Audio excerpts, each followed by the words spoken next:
question is this. Okay. What is, if the seller decides, okay, you know what, you're not closing date has come, you've said, hey, we're ready to close, here's everything, we're ready to close. Yep.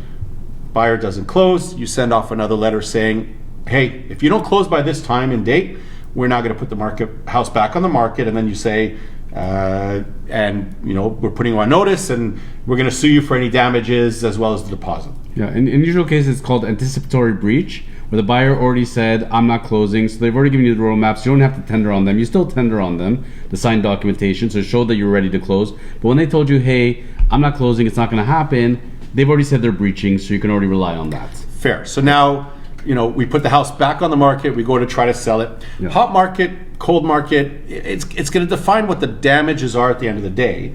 But what is the probability of the seller winning this lawsuit? Without being a litigation lawyer, but talking to litigation lawyers, reading the court cases, there's I love how you qualify that. You have to. Okay, no, that's fair. Okay, go ahead. Go. Listen, you need to know at the end of the day, you have to go to court with what's called clean hands. Right. What part did you play in this? So as a seller, did you put them on proper notice? You don't want to get lost on the technicality. Right. But from the cases I've always read, seller did absolutely nothing wrong, buyer decided not to close, and again, if we let people out of contracts, there's no point in contract law then. You might as well we're getting out of our car leases, we're getting out of our leases for properties. The world's going to shambles at that point. So we have to enforce contracts at the end of the day. So when it'll come time to go to court, I think the seller will be successful in most cases. The question is, what are those damages? Now we start getting into major issues here. Right. For example, what if that seller was buying a property and needed the money from their sale to close their purchase? But what if there was a chain reaction of 4 properties that way? So now you have damages leading you down all the way, one suit tied to another one. Absolutely. So not only are you suing for the damages associated, you're suing for the deposit in addition to.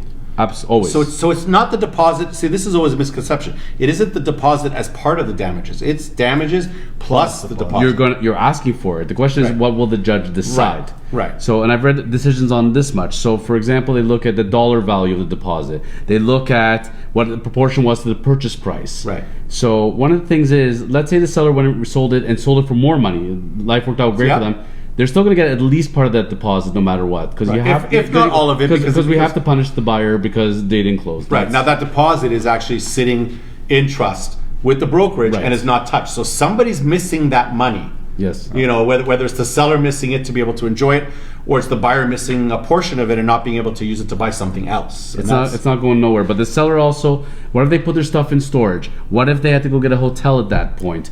What if they have to carry 2 mortgages? What if they had to take a separate financing to be able to carry the properties?